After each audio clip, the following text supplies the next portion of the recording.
Good afternoon all. आज आपण आपलं तिसरं युनिट सुरू करतोय, SOAP simple object access protocol. आपलं पहिलं युनिट कंप्लीट झालेलं आहे. मागच्या सेशन मध्ये आपलं दुसरं युनिट देखील कंप्लीट झालेलं आहे. त्याच्यातला जो प्रोग्राम आहे तो तुमचा प्रॅक्टिकलला कव्हर केला जाईल, प्रॅक्टिकलचं जे सेशन होईल त्याच्यामध्ये. त्यानंतर आता आपण तिसरा जो युनिट आहे, SOAP simple object access protocol, ते आपण सुरू करतोय. सो आज मी असाइनमेंट 2 वरती सुद्धा तुम्हाला असाइनमेंट देणार आहे, ती तुम्हाला कंप्लीट करायची आहे. ज्यांनी असाइनमेंट 1 कंप्लीट केलेली नाही त्यांनी असाइनमेंट 1 पण कंप्लीट करा आणि 2 सुद्धा कंप्लीट करा. सो मी माझी स्क्रीन शेअर करतेय.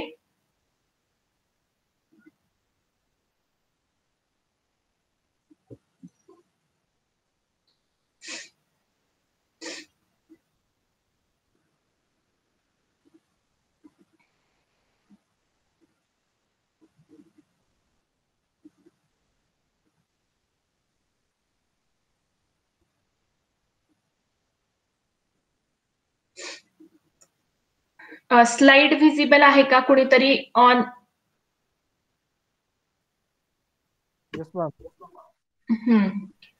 ठीक आहे. Chapter 3 SOAP simple object access protocol. So त्याच्यामध्ये आज आपण 2 छोटेसे पॉइंट बघणार आहोत. इंटर ऍप्लिकेशन कम्युनिकेशन अँड त्याचं जे काही फॉर्मॅटिंग आहे, SOAP as a wire representation, soap as a message protocol. त्यानंतर त्याच्यामध्ये कम्युनिकेशन कशा पद्धतीने होतं, डिस्ट्रीब्युटेड मेसेजिंग मध्ये सोप टेक्नॉलॉजी कशा पद्धतीने वापरली जाते, हे पॉइंट्स आपण आजच्या सेशन मध्ये कव्हर करणार आहोत.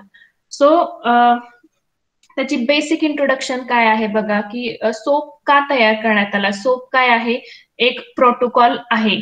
पण ज्यावेळेस आपण कन्व्हेन्शनल डिस्ट्रीब्युटेड ऍप्लिकेशन्स म्हणतो किंवा डिस्ट्रीब्युटेड ऍप्लिकेशन्स म्हणतो, तर त्याच्यामध्ये जे कम्युनिकेशन प्रोटोकॉल वापरले जातात, फॉर एक्झाम्पल कोरबा असेल, डीकॉम, जावा, RMI, तर याच्यामध्ये काही डिसएडव्हान्टेजेस होते. ऍप्लिकेशन टू ऍप्लिकेशन कम्युनिकेशन असेल किंवा सर्व्हर टू सर्व्हर कम्युनिकेशन असेल, ज्यावेळेस हे कम्युनिकेशन वापरले जात होते प्रोटोकॉल्स, तर त्याच्यामध्ये काही डिसएडव्हान्टेजेस होते आणि हे डिसएडव्हान्टेजेस ओव्हरकम करण्यासाठी काय केलेलं आहे, सोप प्रोटोकॉल डेव्हलप करण्यात आलेला आहे. इंटर ऍप्लिकेशन कम्युनिकेशन म्हणजे काय? The communication between 2 application, 2 application मध्ये कम्युनिकेशन साठी लागणारा प्रोटोकॉल. आता वरती जे आपण आता एक्झाम्पल बघितले, कोरबा असेल, डीकॉम असेल, तर त्यावेळेस काय होत होतं की यांच्यामध्ये इंटरऑपरेबिलिटी नव्हती. इंटरऑपरेबिलिटी म्हणजे काय? तर की 2 वेगवेगळ्या ऑपरेटिंग सिस्टीम वरती असेल किंवा 2 वेगवेगळ्या प्लॅटफॉर्म वरती ते एकत्र कम्युनिकेट करू शकत नव्हते. मग आपल्याला असा एक प्रोटोकॉल हवा होता की जो ऍप्लिकेशन टू ऍप्लिकेशन कम्युनिकेट करेल, ज्याचं ऑपरेटिंग सिस्टीम वेगळ्या असतील तरी चालतील, प्रोग्रामिंग प्लॅटफॉर्म वेगळे असतील तरी चालेल, त्याचं फ्रेमवर्क वेगळं असेल तरी चालेल. आणि त्याच्यामुळे काय करण्यात आलेलं होतं, हा सोप प्रोटोकॉल डेव्हलप करण्यात आलेला होता. बघा त्यांनी काय सांगितलेलं आहे, that attempted to marry object orientation and network protocols. म्हणजेच काय, ऑब्जेक्ट ओरिएंटेशन आणि नेटवर्क प्रोटोकॉल हे यासाठी हे वापरले जायचे, पण त्या ठिकाणी काही डिसएडव्हान्टेजेस होते. ORPC request is an identifier or symbolic name that server could use to locate the target object inside the server process. आता आपलं जे काही कम्युनिकेशन आहे ते क्लायंट सर्व्हर प्रोसेसिंगच आहे आणि त्याच्यामध्ये ह्या ORPC रिक्वेस्ट वापरल्या जायच्या. मग जसं आता सांगितलं की ह्याचे डिसएडव्हान्टेजेस म्हणजेच आपण वीकनेस सुद्धा म्हणू शकतो. मग वीकनेस कोणते कोणते होते? Both ends of the communication link would need to be implemented under same distributed object model. जे मी आता सांगितलं की दोन्ही, मग क्लायंट साईडला जे डिस्ट्रीब्युटेड ऑब्जेक्ट मॉडेल आहे तेच सर्व्हर साईडला लागायचं, म्हणजे जावा ऑब्लिक RMI असेल किंवा कोरबा ऑब्लिक IIOP. याच्यामध्ये काय आहे की दोन्ही एंड म्हणजे काय, तर क्लायंट पण आणि सर्व्हर पण यांच्यामध्ये जी कम्युनिकेशन लिंक असणार आहे ते काय असायला लागायची पूर्वी, तर दोन्ही सेम असायला पाहिजे होती. मग त्याच्यामुळे काय व्हायचं की जे प्रोटोकॉल्स वापरले जायचे, मग फायरवॉल वापरले असतील, प्रॉक्सी सर्व्हर्स असतील, तर अशा ठिकाणी खूप डिफिकल्टीज यायच्या. मग प्रत्येक ठिकाणी हे फायरवॉल कॉन्फिगर करावे लागायचे किंवा मग त्याचे सेटिंग्स प्रत्येक वेळेस काय करावे लागायचे, चेंजेस करावे लागायचे. मग हे जे काही डिसएडव्हान्टेजेस होते, याच्या व्यतिरिक्त आपण सांगू शकतो की बऱ्याचदा एखाद्या ऍप्लिकेशन ज्या वेळेस आपण इम्प्लिमेंट करतो त्यावेळेस त्याच्यासाठी लागणाऱ्या लायब्ररीज सुद्धा आपल्याला डिप्लॉय कराव्या लागतात. मग अशा वेळेस त्या ऍप्लिकेशनच्या डिप्लॉयमेंट लायब्ररीज ह्या सुद्धा आपल्याला कॉमन ठेवायला लागायच्या. म्हणजे क्लायंटमध्ये ज्या क्लायंट साईडला ज्या आपण लायब्ररीज डिप्लॉय केल्या त्याच लायब्ररीज आपल्याला काय कराव्या लागायच्या, सर्व्हर साईडला डिप्लॉय कराव्या लागायच्या. म्हणजे ही एक प्रकारची डिपेंडन्सी होती. मग हे अशा पद्धतीचे जे काही लिमिटेशन्स होते, जे काही वीकनेसेस होते, ते ओव्हरकम करण्यासाठी काय केलेलं आहे, हा सोप प्रोटोकॉल डेव्हलप करण्यात आला. मग सोपचं मेन फंक्शनिंग काय आहे किंवा सोप काय प्रेफर करतो, तर इंटरऑपरेबिलिटी. इंटरऑपरेबिलिटीमुळेच सोप काय झालेला आहे, फेमस झालेला आहे म्हणा किंवा युज्ड टू झालेला आहे. वेगवेगळे प्रोग्राम्स असतील, वेगवेगळे प्लॅटफॉर्म्स असतील, वेगवेगळे ऍप्लिकेशन्स असतील, त्याच्यामध्ये खूप मोठ्या प्रमाणावरती सोप प्रोटोकॉल वापरला जातो. म्हणजे जर सध्याचा आपण ट्रेंड बघितला तर सध्या सगळीकडे वेब सर्व्हिसेस हा इमर्जिंग ट्रेंड आहे. म्हणजे मी आधी पण तुम्हाला सांगितलेलं आहे की बऱ्याच ठिकाणी काय होतं की वेब सर्व्हिसेस ह्या वापरल्या जातात. म्हणजे ऍप्लिकेशन कम्युनिकेशन असेल किंवा आजकाल कोणतेही जे आपल्याला रियूज साठी लागणारे टास्क आहे त्यासाठी आपण काय करतो, वेब सर्व्हिसच वापरतो. मग वेगवेगळे ऍप्लिकेशन डेव्हलपमेंट टूल्स असतील, इंटरनेट ऍप्लिकेशन सर्व्हर्स असतील, यांच्यामध्ये इंटर कम्युनिकेशन करण्यासाठी या सोप प्रोटोकॉलचा खूप महत्वाचा रोल आहे. सर्वात आपण अगदी म्हणजे मी सुरुवातीपासून सांगितलंय आणि ते तुमच्या लक्षात राहावं म्हणून मी पुन्हा पुन्हा सांगते की वेब सर्व्हिसेस ह्या सोप प्रोटोकॉल वरतीच डिपेंडंट असतात. आणि हा सोप प्रोटोकॉल संपूर्णपणे XML बेस्ड आहे. म्हणजेच त्याचे जे काही कम्युनिकेशन प्रोटोकॉल म्हणजे जे काही डिझायनिंग आहे ते कशावरती आधारित आहे, एक्सटेन्सिबल मार्कअप लँग्वेज वरतीच ते सगळं डिपेंडंट असतं. म्हणूनच हे जे काही सोप प्रोटोकॉल आहे तर तो काय केला जातो, यूज केला जातो.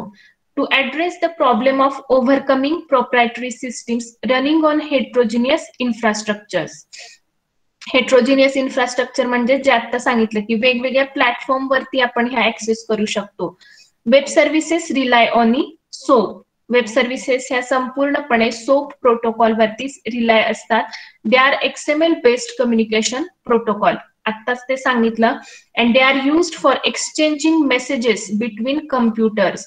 दोन किंवा त्याच्यापेक्षा जास्त कम्प्युटरमध्ये मेसेज एक्सचेंज करण्यासाठी हा सोप प्रोटोकॉल वापरला जातो. मेसेज एक्सचेंज म्हणजेच काय, डेटा असेल, जसं आपण सुरुवातीला पण बघितलेलं की सिंपल ऍड्रेस तुम्ही सेंड करू शकता, सिंपल टेक्स्ट सेंड करू शकता, मोठे मोठे डॉक्युमेंट्स सुद्धा तुम्ही या मेसेज थ्रू सेंड करू शकता. पण फॉर्मॅट कशाचा वापरला जातो, सोप प्रोटोकॉलचाच.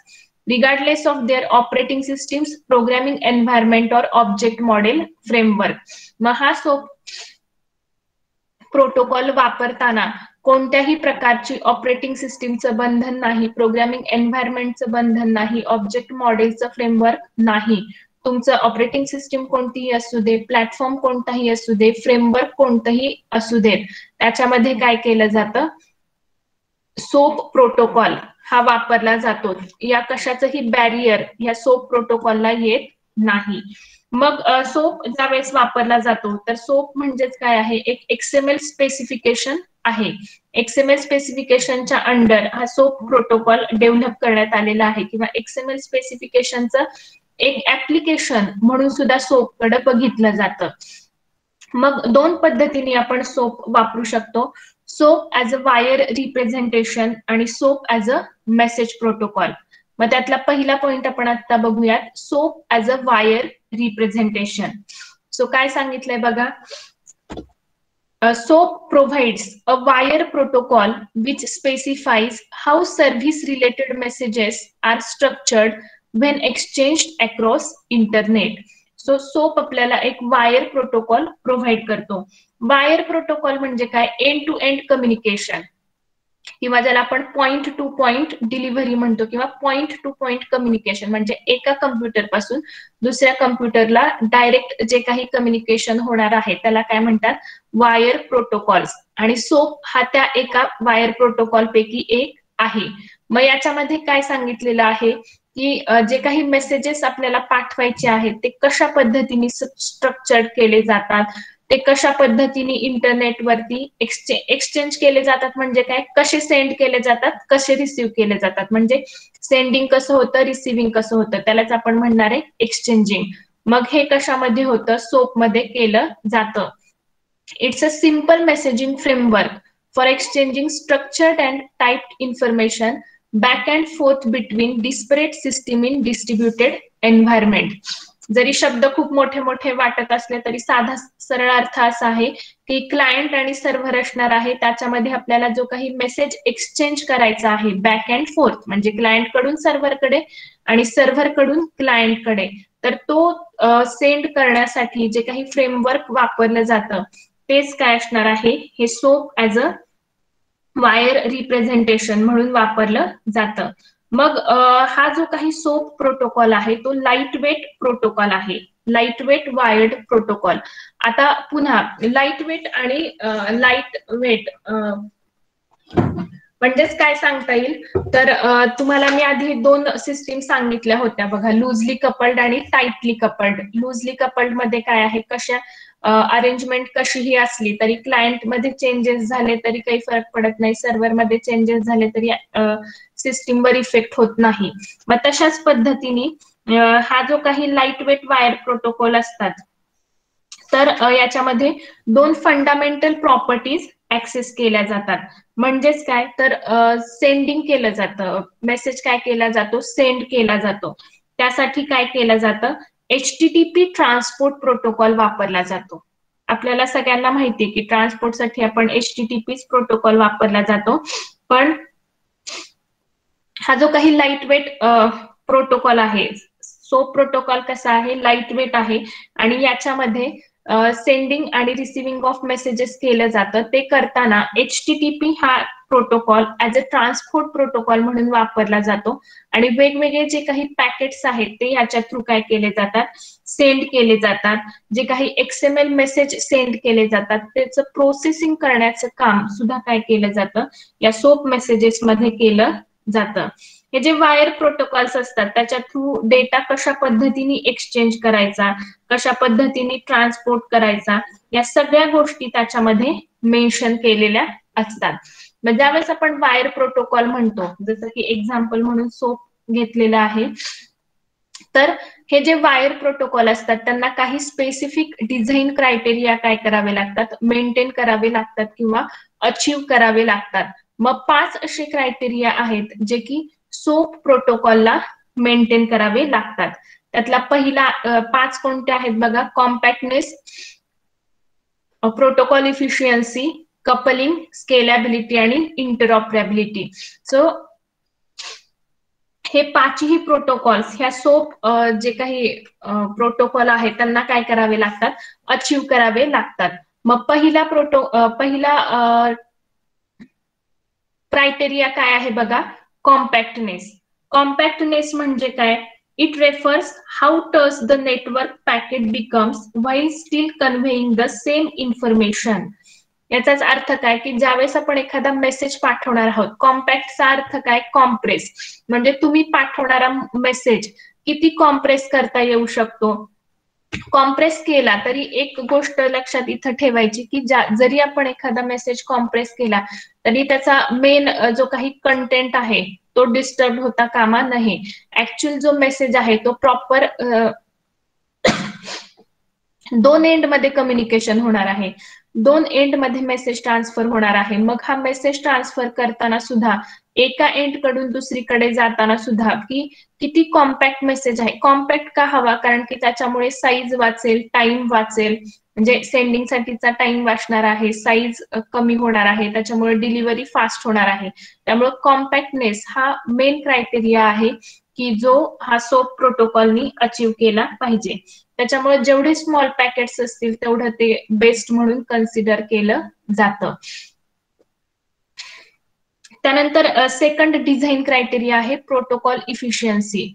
कोणती पण गोष्ट जर आपल्याला यूज करायची असेल तर इफिशियंट असेल तरच ती वापरली जाते. मग प्रोटोकॉल म्हणजेच आपण काय म्हणतो, set of rules and regulations, set of standards. मग प्रोटोकॉल इफिशियंट असेल तर ऑटोमॅटिकली ते ऍप्लिकेशन बेस्ट म्हणून कन्सिडर केलं जाईल, ऑटोमॅटिकली ते ऍप्लिकेशन, ती वेब सर्व्हिस वापरली जाईल. मग ज्या पद्धतीने कॉम्पॅक्टनेस चेक केला जातो त्याच पद्धतीने इफिशियन्सी ही सुद्धा सोप प्रोटोकॉल मध्ये खूप महत्वाची मानली जाते. ज्यावेळेस डेटा सेंड करायचा असतो तर त्यावेळेस ही प्रोटोकॉल इफिशियन्सी चेक केली जाते. मग ज्यावेळेस पेलोड सेंड केला जातो, म्हणजे आपल्या तुम्हाला नेटवर्किंग मध्ये झालेलं आहे की ज्यावेळेस आपण डेटा सेंड करतो, एखादं पॅकेट तयार करतो, मग त्याच्यामध्ये हेडर्स असतात, पेलोड्स असतात, बाकीचे टेलर्स असतात, तर अशा अनेक गोष्टी आपण काय करतो, ऍट अ टाइम सेंड करतो. पण महत्वाचं काय असतं, पेलोड असतं. तर त्या पेलोड वरती प्रोटोकॉलची इफिशियन्सी ठरवली जाते आणि जितका इफिशियंट असेल तुमचा प्रोटोकॉल तेवढाच तुम्हाला इफिशियंटली तो डेटा ट्रान्सफर होणार आहे. अदरवाईज काय होणार आहे, जास्त हेडेक होतील. प्रॉपरली इफिशियंट नसेल तर त्याचे ड्रॉबॅक्स खूप आहेत, म्हणजे मग प्रॉपर कम्युनिकेशन होणार नाही. त्यामुळे प्रोटोकॉल इफिशियन्सी हा सुद्धा एक खूप महत्वाचा डिझाईन क्रायटेरिया कन्सिडर केला जातो. त्यानंतर थर्ड क्रायटेरिया आहे कपलिंग.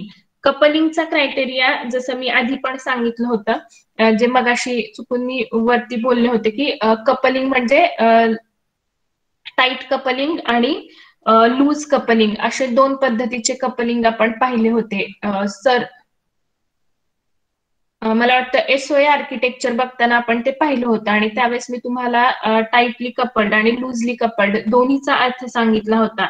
मग तेच कपलिंगचा जो काही कन्सेप्ट आहे तो प्रोटोकॉलला सुद्धा लागू पडतो. म्हणजेच एखादा प्रोटोकॉल हा लूजली कपल्ड असू शकतो आणि एखादा प्रोटोकॉल हा टाईटली कपल्ड सुद्धा असू शकतो. मग लूजली प्रोटोकॉल वापरले असतील तर ते जास्त फ्लेक्झिबल असतं आणि इझी टू चेंज असतं. कारण लूजली कपल्ड वापरला तर क्लायंट साइड आणि सर्व्हर साइडला चेंजेस झाले तरीही ते मॅटर करणार नाही. पण टाईटली कपल्ड प्रोटोकॉल मध्ये काय होणार आहे, क्लायंट साइडला चेंजेस झाले तर सर्व्हरला पण काही चेंजेस करावे लागतील, सर्व्हर साइडला काही चेंजेस झाले तर ते क्लायंट साइडला आपल्याला करावे लागतील. सो प्रोटोकॉल कपलिंग हा क्रायटेरिया सुद्धा खूप महत्वाचा आहे आणि तो सुद्धा चेक केला जातो. मग याच्यामध्ये जे लूज कपलिंग आहे त्याला फर्स्ट प्रायोरिटी दिली जाते, कारण लूजली कपलिंग प्रोटोकॉल्स हे फ्लेक्झिबल असतात, हे इझी टू चेंज असतात. त्याच्यामध्ये लागणारी जी काही टाइम असेल, त्यानंतर बाकीचे जे काही फॅक्टर्स असतील ते सगळे काय केले जातात, कन्सिडर केले जातात.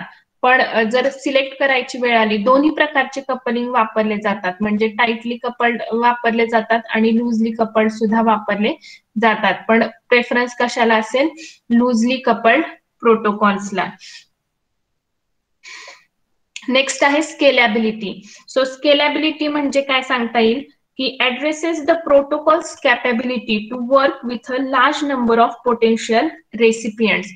तुमचं ऍप्लिकेशन, तुमची सिस्टीम किती स्केलेबल आहे हा डिझाईन क्रायटेरिया सुद्धा चेक केला जातो. ज्यावेळेस सिस्टीम टेस्ट केली जाईल, वेब सर्व्हिस टेस्ट केली जाईल, त्यावेळेस हे सगळे पॉइंट्स काय केले जातात, मॅप केले जातात की ऍट अ टाइम किती नंबर ऑफ युजर वरती तुमची वेब सर्व्हिस वर्क होऊ शकते. जर जास्त त्याचा जे आपण म्हणतो स्ट्रेस टेस्टिंग असेल, लोड टेस्टिंग असेल, या गोष्टी सुद्धा याच्यामध्ये इन्क्लूड होतात की प्रोटोकॉल ज्यावेळेस आपण त्याच्यावरती अप्लाय करणार आहोत त्यावेळेस तो नंतर किती गोष्टी, किती recipient at a time handle करू शकतो हे स्केलेबिलिटी थ्रू काय केलं जातं, चेक केलं जातं. आणि शेवटचा डिझाईन क्रायटेरिया आहे इंटरऑपरेबिलिटी. इंटरऑपरेबिलिटी म्हणजे काय, the protocols acceptance on a variety of computing platforms. Computing platform कोणताही असू दे, ऑपरेटिंग सिस्टीम कोणतीही असू दे, फ्रेमवर्क कोणताही असू दे, तुमचा प्रोटोकॉल तिथं ऍप्लिकेबल झाला पाहिजे. म्हणजे कोणत्याही सिस्टीम वरती हा सोप प्रोटोकॉल ऍप्लिकेबल झाला पाहिजे. सो हे सगळे डिझाईन क्रायटेरिया हे वायर प्रोटोकॉल फॉलो करतात आणि सोप प्रोटोकॉल हा वायर प्रोटोकॉल आहे. त्याच्यामुळे सोप प्रोटोकॉल सुद्धा compactness, protocol efficiency, coupling, scalability आणि इंटरऑपरेबिलिटी हे 5ही स्पेसिफिक डिझाईन क्रायटेरिया तो फुलफिल करतो. ठीक आहे. सो इथपर्यंत समजलंय का?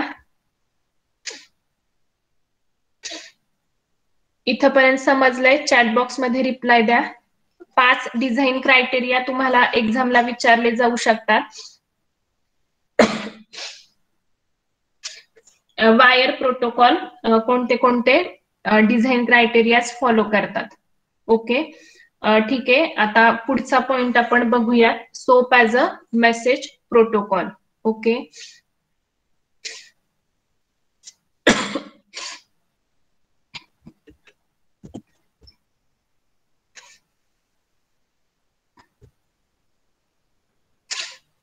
What is SOAP? ठीक आहे. सो सेकंड पॉइंट आहे SOAP as a message protocol. So सोपची बेसिक इन्फॉर्मेशन आपण मागच्या सेशन मध्ये सुद्धा बघितलेली आहे. सो सोप हा काय आहे? सिम्पली XML बेस्ड प्रोटोकॉल आहे. It is used for accessing web services over HTTP. HTTP चा लॉंग फॉर्म आपल्या सगळ्यांना माहिती आहे काय आहे? Hypertext transfer protocol. Hypertext transfer प्रोटोकॉलचा यूज करूनच आपण काय करतो? सोप सर्व्हिसेस यूज करतो. मग ह्या सोपला काही स्पेसिफिकेशन्स आहेत जे आपण सगळ्या ऍप्लिकेशन्स मध्ये काय करतो?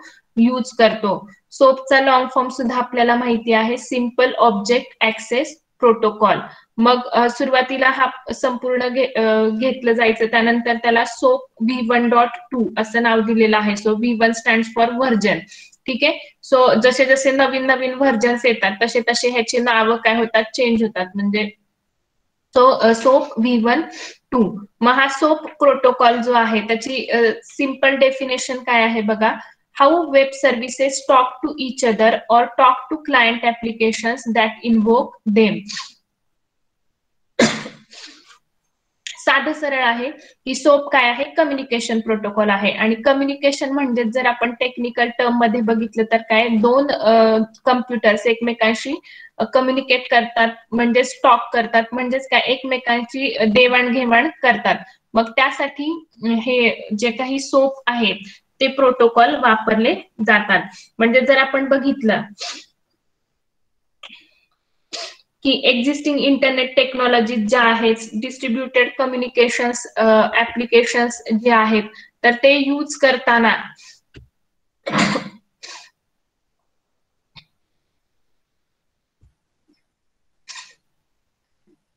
ते यूज करताना काय केले जातात? हे सोप प्रोटोकॉल वापरले जातात. जनरली आता ज्या काही नवीन टेक्नॉलॉजी झालेल्या आहेत त्यामध्ये हे वेब सर्व्हिसेस ह्या वापरल्या जातात. मग जनरली सोप XML डॉक्युमेंटलाच काय म्हटलं जातं? सोप मेसेज म्हटलं जातं. मग अशीच आपण बघितलं की सोप काय आहे? XML स्पेसिफिकेशन आहे. म्हणजे सोप काय असणार आहे? एक XML डॉक्युमेंट असणार आहे. त्यालाच सोप एन्व्हलप सुद्धा म्हणतात.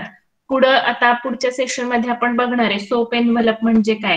तर जो काही पेलोड डेटा आहे तो ट्रान्सफर करण्यासाठी जनरली हा प्रोटोकॉल यूज केला जातो. पेलोड म्हणजे काय? आपण जो काही ऍक्च्युअल मेसेज सेंड करणार आहे तो आपला डेटा असणार आहे. मग सर्वात महत्वाचं म्हणजे जसं आता सांगितलं की सोप मेसेजेस हे नेहमी कशा थ्रू एक्सचेंज केले जातात? HTTP protocol थ्रूच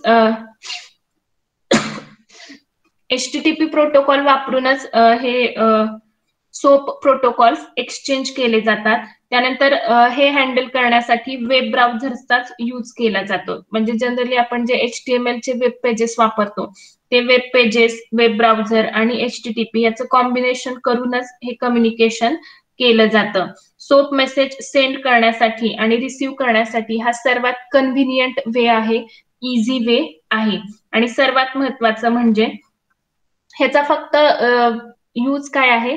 to send data, to exchange data over the internet. मग पुढे आपण एक डेफिनेशनच म्हणते डायग्राम बघणार आहोत. त्याच्या आधी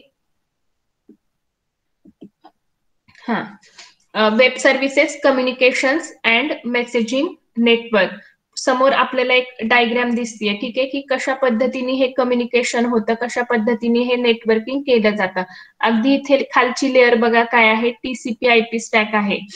त्याच्यावरती काय आहे, ट्रान्सफर प्रोटोकॉल HTTP. जसं आता सांगितलं की HTTP प्रोटोकॉलच मोस्ट ऑफ द टाइम वापरला जातो. दुसरे पण आहेत FTP वगैरे, पण आपण म्हणू की 80 to 90% HTTP वापरला जातो. Then SOAP messages. वरती इथे WSDL interface web service, WSDL interface web service. हे जनरली ह्या लेयर्स दाखवलेल्या आहेत वेब सर्व्हिस कम्युनिकेशन आणि मेसेजिंग नेटवर्कच्या. मग ही जर डायग्राम बघितली तर ह्या डायग्राम मधून तुम्हाला लक्षात येईल की हे जे काही सोप मेसेजेस आहेत ते वेगवेगळे प्रोटोकॉल्स वापरतायत आणि हे वेगवेगळे प्रोटोकॉल्स वापरूनच हे कम्युनिकेशन काय केलं जातं, परफॉर्म केलं जातं. तर सर्वात महत्वाचं म्हणजे सोप मेसेज काय सांगतो, तर आपल्याला मेसेज कशा पद्धतीने फॉर्मॅट करायचा, मेसेज कशा पद्धतीने स्ट्रक्चर करायचा हे सोप मेसेज ठरवतात. पण तो कशा पद्धतीने सेंड करायचा हे सोप मेसेजेस मध्ये ठरवलं जात नाही. सोप मेसेज फक्त काय ठरवणार आहेत, स्ट्रक्चर ऑफ अ पर्टिक्युलर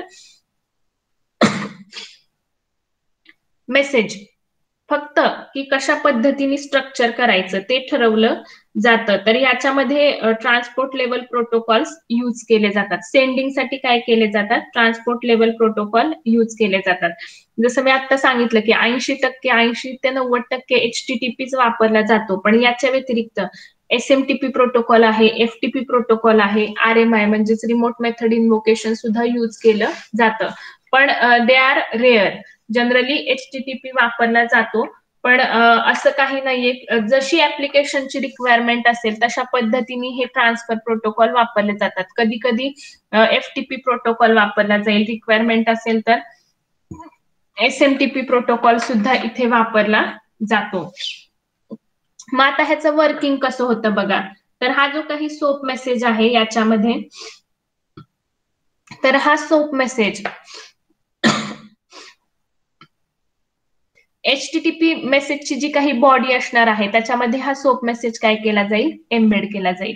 ठीक आहे, HTTPच्या बॉडीमध्ये हा सोप मेसेज काय केला जातो, एम्बेड केला जातो आणि तो डेस्टिनेशनला पाठवला जातो.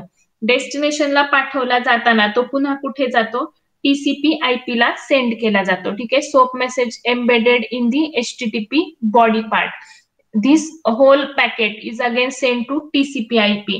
मग TCP स्ट्रीम काय करणार आहे, हा डेटा गॅदर करणार आहे, त्याचे हेडर्स तो अटॅच करणार आहे आणि पुढे तो नेटवर्क थ्रू दुसऱ्या एंडला पाठवणार आहे. ठीक आहे, दोन एंड असणार आहे, क्लायंट आणि सर्व्हर. मग क्लायंट आणि सर्व्हर मध्ये काय होणार आहे, हा सोप मेसेज तयार केला जाईल, तो HTTPच्या बॉडीमध्ये एम्बेड केला जाईल. मग HTTPची होल बॉडी आणि बाकीचं स्ट्रक्चर ते TCP IP स्टॅकला पाठवलं जाईल. इथं TCP स्ट्रीम काय करणार आहे, सगळं कंबाईन करणार आहे, पुन्हा त्याचे जे काही हेडर्स ट्रेलर्स असतील ते लावले जातील आणि दुसऱ्या एंडला म्हणजेच सर्व्हर साइडला पाठवले जातील.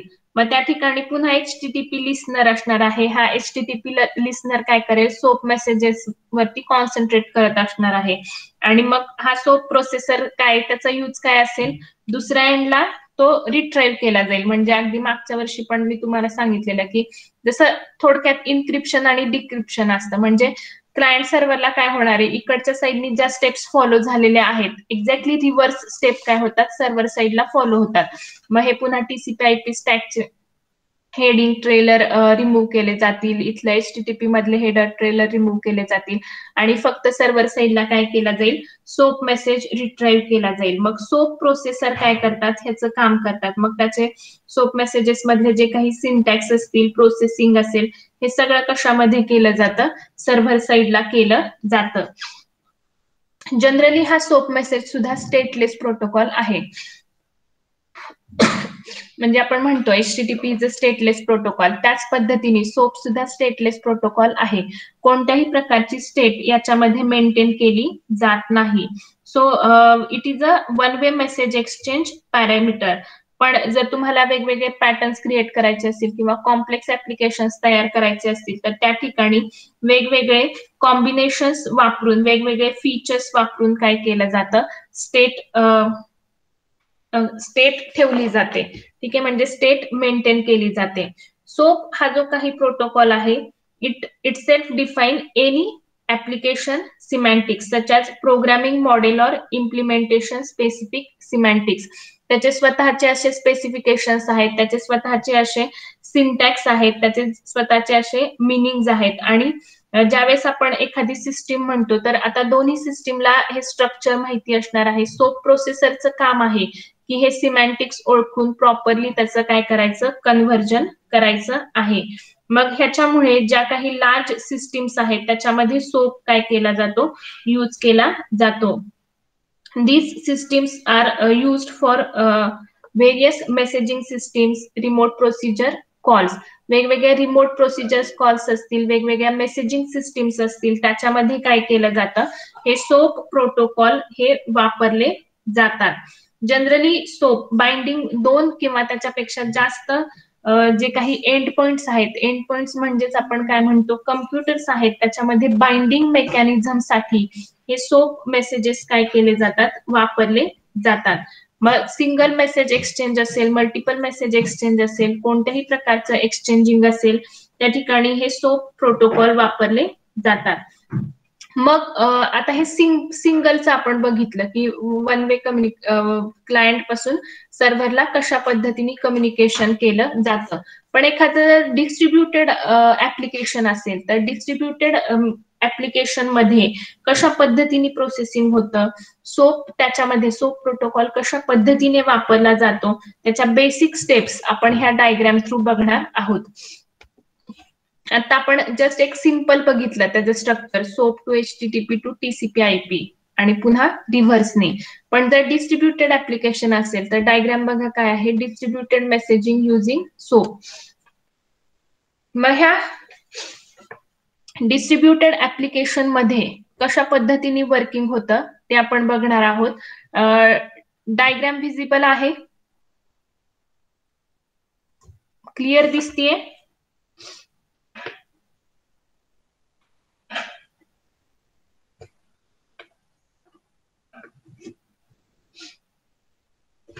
डायग्राम दिसतीये? Yes ma'am. Okay.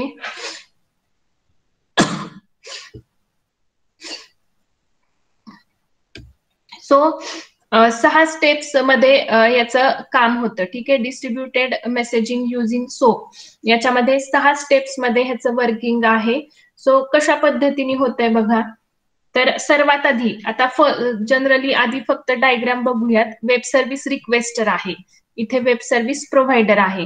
Client application इथे आहे, वेब सर्व्हिस ऍप्लिकेशन. त्यानंतर इथे आहे SOAP message XML document, HTTP protocol, ठीक आहे, नेटवर्क ट्रान्सपोर्ट प्रोटोकॉल. इथे फायरवॉल यूज केलंय, म्हणजे 2 ह्याच्यामध्ये कम्युनिकेशन आहे, फायरवॉल प्रोटेक्शन आहे.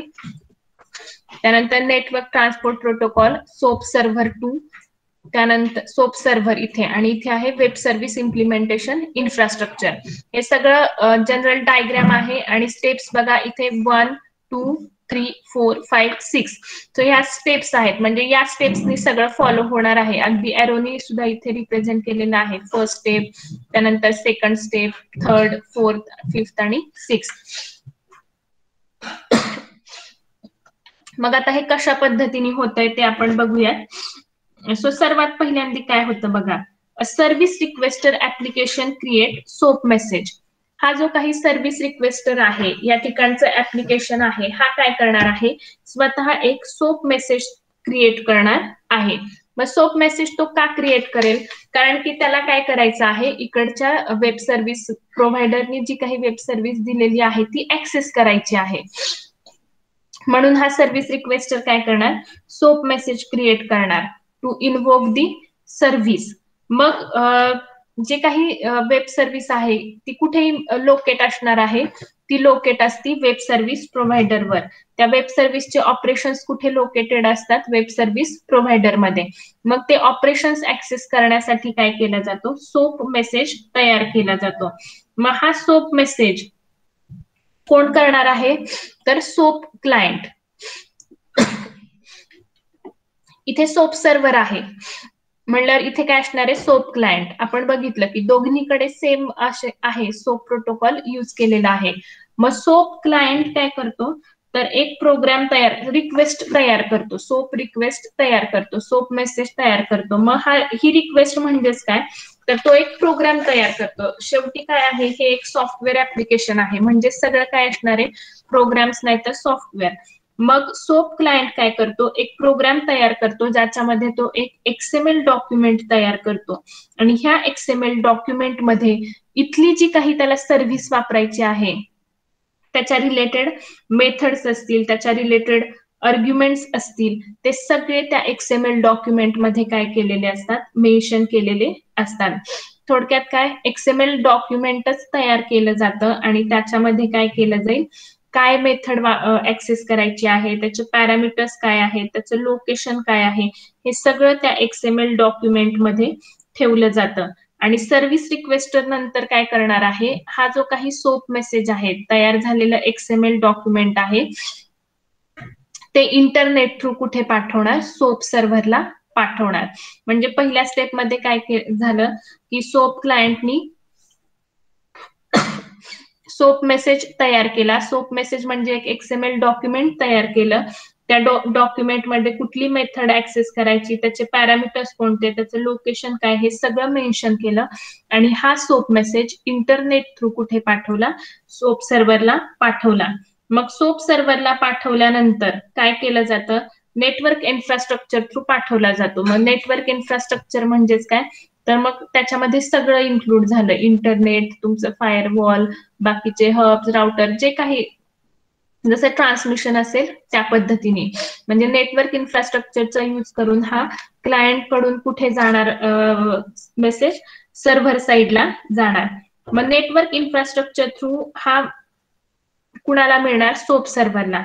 या ठिकाणी सोप रनटाइम सिस्टीम असणार आहे. सोप रनटाइम सिस्टीम म्हणजेच काय, तर सोप सर्व्हर असणार आहे. हा सोप सर्व्हर काय करणार आहे, तर सोप मेसेजेसला लिसन करणार आहे. म्हणजे आता तुम्ही ज्यावेळेस तुम्हाला झालं होतं त्यावेळेस तुम्हाला माहिती की टिपिकल पोर्ट्स असतील तर ते काय टिपिकल मेसेजेसला रिस्पॉन्स करतात. त्याच पद्धतीने सोप सर्व्हर कधी ऍक्टिव्हेट होणार आहे, ज्यावेळेस त्याला एखादा सोप मेसेज मिळणार आहे.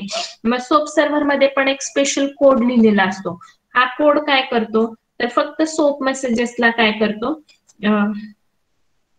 लिसन करतो किंवा त्याच्यासाठी तो नेहमी वेट करत असतो. आणि ज्यावेळेस त्याला तो मिळणार आहे त्यानंतर तो काय करणार आहे, ते ग्रास्प करून नंतर त्याच्यावरती पुढे प्रोसेसिंग होतं. And it act as a distributor and interpreter of soap documents. जे काही सोप डॉक्युमेंट्स त्याच्याकडे येणार आहे, सोप डॉक्युमेंट म्हणजेच पुन्हा काय आलं, हे एक्सएमएल डॉक्युमेंटच आहे. म्हणजेच त्याला तुम्ही सोप मेसेज म्हणा, एक्सएमएल डॉक्युमेंट म्हणा, सोप डॉक्युमेंट. तर हे डिस्ट्रीब्यूट करण्याचं काम आणि इंटरप्रिट करण्याचं काम कुणाचं आहे, सोप सर्व्हर. कारण की त्याचे जे काही सिमॅन्टिक्स आहेत, त्याचे जे काही मिनिंग्स आहेत, ते कुणाला माहिती असणार आहे, सगळे सोप सर्व्हरलाच माहित असणार आहे. मग सोप सर्व्हर कडे आल्यानंतर आता ही झाली सेकंड स्टेप. थर्ड स्टेपला काय दाखवले बघा, वेब सर्व्हिस इम्प्लिमेंटेशन इन्फ्रास्ट्रक्चर कडे ही इन्फॉर्मेशन पाठवली जाते. मग सोप सर्व्हर काय करणार आहे, आलेला मेसेज, आलेला रिक्वेस्ट मेसेज तो कुणाला पाठवणार, तो डायरेक्ट पाठवणार इथून वेब सर्व्हिस इम्प्लिमेंटेशन इन्फ्रास्ट्रक्चरला. मग या ठिकाणी पण कोड असणार आहे. हा इम्प्लिमेंटेशन कोड काय करणार आहे, ती रिक्वेस्ट ग्रास्प करणार आहे, रिसीव्ह करणार आहे. आणि त्यानंतर त्याला जी काही ते डॉक्युमेंट रिसीव्ह झालेला आहे तो चेक करेल whether it is converted from XML to the programming language specific objects required by the application implementing web services at the provider's site. म्हणजेच आता XML थ्रू तो डेटा आलेला आहे, मग ज्या पद्धतीचं ऍप्लिकेशन आहे, ज्या प्रोग्रामिंग लँग्वेज मधलं ते ऍप्लिकेशन आहे, त्याच्या रिलेटेड ऑब्जेक्ट्स मध्ये हा सगळा डेटा काय केला जातो, कन्व्हर्ट केला जातो आणि तो प्रोव्हायडर साइटला चेक केला जातो. मग हे जे काही कन्व्हर्जन आहे ते सोप मध्ये जे काही एन्कोडिंग स्कीम्स ठरवलेल्या असतात त्या स्कीम नुसारच केलं जातं. म्हणजे सोप आता पुढे आपल्याला होईल की सोप मध्ये सोप मेसेज एनव्हलप्स सेंड केले जातात आणि ह्या एनव्हलप मध्येच त्या एन्कोडिंग स्कीम काय केलेल्या असतात, मेन्शन केलेल्या असतात. मग त्याच्यामुळे काय होतं की पर्टिक्युलर वेब सर्व्हिसेस ला जी रिक्वेस्ट आलेली आहे त्याच्यामध्ये कोणते पॅरामीटर्स आलेले आहेत, कोणते मेथड्स आलेले आहेत ते चेक केलं जातं आणि त्या पद्धतीची ती रिक्वेस्ट काय केली जाते, प्रोसेस केली जाते. हे जे काही वेब सर्व्हिस इम्प्लिमेंटेशन आहे हेच ती रिक्वेस्ट काय करतं, प्रोसेस करतं. त्यानंतर त्याच्यातून जो काही रिस्पॉन्स जनरेट होणार आहे तो सुद्धा काय केला जातो, जनरेट केला जातो. आणि पुन्हा इथून हा जो काही रिस्पॉन्स तयार झालेला आहे तो कुठे पाठवला जाईल, वेब सर्व्हिस ऍप्लिकेशनला पाठवला जातो. मग वेब सर्व्हिस ऍप्लिकेशन काय करणार आहे, आता त्याला तो soap message as a response म्हणून मिळालेला आहे. या ठिकाणी सगळं प्रोसेसिंग होणार, आउटपुट आल्यानंतर पुन्हा वेब सर्व्हिस प्रोव्हायडरला ते मिळणार.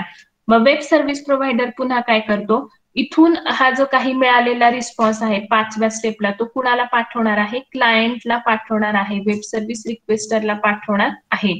मग इथून पाठवताना रिस्पॉन्स मध्ये डेस्टिनेशन ऍड्रेस कुणाचा असेल, वेब सर्व्हिस रिक्वेस्टरचा. ज्यावेळेस इकडून इकडे डेटा जाणार आहे डेस्टिनेशनला ऍड्रेस कशाचा असणार आहे, वेब सर्व्हिस प्रोव्हायडरचा. पण ज्यावेळेस इकडून इकडे जाणार तेव्हा आता डेस्टिनेशन ऍड्रेस कुणाचा असेल, वेब सर्व्हिस रिक्वेस्टरचा. मग त्या ठिकाणी जी काही URI टाकली जाईल ती ह्या वेब सर्व्हिस रिक्वेस्टरची दिलेली असते. मग सोप सर्व्हर काय करतो की हा जो काही सोप मेसेज आहे रिस्पॉन्स म्हणून आलेला तो पुन्हा नेटवर्क थ्रू, इथे पुन्हा नेटवर्क इन्फ्रास्ट्रक्चरचा यूज करूनच तो पुढे क्लायंटला काय केला जातो, सेंड केला जातो. मग हा जो काही रिस्पॉन्स मेसेज आहे हा त्या रिक्वेस्टर नोडला मिळाल्यानंतर पुन्हा पुढचं त्याचं जे काही ऍक्शन आहे ते काय केलं जातं, सुरू होतं. द नाव message is routed to the SOAP infrastructure potentially converting XML response into objects understood by the source application. मग पुन्हा या ठिकाणी काय होणार आहे, XML पुन्हा इथे जनरेट होताना काय होणार आहे, SOAP message as a response. मग सोप मेसेज म्हणजेच काय, XML डॉक्युमेंट. म्हणजे इथून पास ऑन पण काय होणार आहे, XML डॉक्युमेंट. आणि मग हे XML डॉक्युमेंट पुन्हा क्लायंट साइडचं जे ऍप्लिकेशन आहे त्याच्या रिलेटेड ज्या काही गोष्टी आहेत त्या सोर्समध्ये त्या काय केल्या जातात, कन्व्हर्ट केल्या जातात. सो अशा पद्धतीने डिस्ट्रीब्युटेड मेसेजिंग मध्ये सोप प्रोटोकॉल्स हे वापरले जातात. सिंपल स्टेप्स आहेत, याच्यामध्ये अवघड असं काहीही नाही. आणि अशा पद्धतीने हे सोप प्रोटोकॉल काय होतात, वर्क होतात. थोडक्यात काय तर जसं आपले क्लायंट सर्व्हर सिस्टीम वर्क होतं तशाच पद्धतीने हे वर्क होतं. पण इथे पाठवताना काय केलं जातं, सोप मेसेज आणि XML डॉक्युमेंट्स सेंड केले जातात. त्यानंतर ऍप्लिकेशन ज्या पद्धतीचं आहे त्या पद्धतीने त्याचं XML to programming language object conversion ह्या जी काही सिस्टीम आहे त्याच्यामध्ये केलं जातं. ठीक आहे. सो आजच्या सेशन मध्ये आपण एवढंच बघणार होतो. सो 2 पॉइंट्स आपण आज बघितलेले आहेत की इंटर ऍप्लिकेशन कम्युनिकेशन म्हणजे काय, soap as a wire representation म्हणजे काय, त्यानंतर soap as a message protocol म्हणजे काय, त्यानंतर web services communication and messaging framework, याच्यावर 4 मार्काला क्वेश्चन येऊ शकतो. डिस्ट्रीब्युटेड मेसेजिंग युजिंग सोप, कशा पद्धतीने ते वर्किंग होतं. ठीक आहे, हा पॉइंट समजलाय का?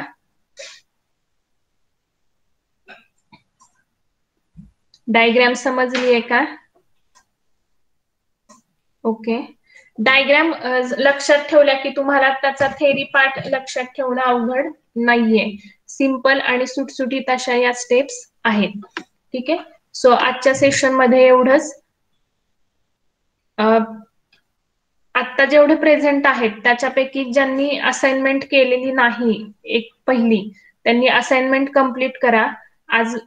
आज संध्याकाळी मी तुम्हाला दुसऱ्या युनिटची असाइनमेंट देते, ती असाइनमेंट सुद्धा कंप्लीट करा. ठीक आहे.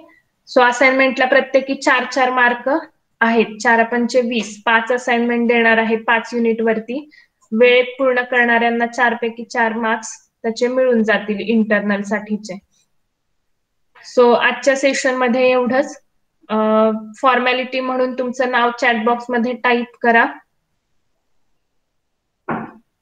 आणि सेशन लिव्ह केलं तरी चालेल. नेक्स्ट सेशनला आपण पुढचे पॉइंट बघणार आहोत.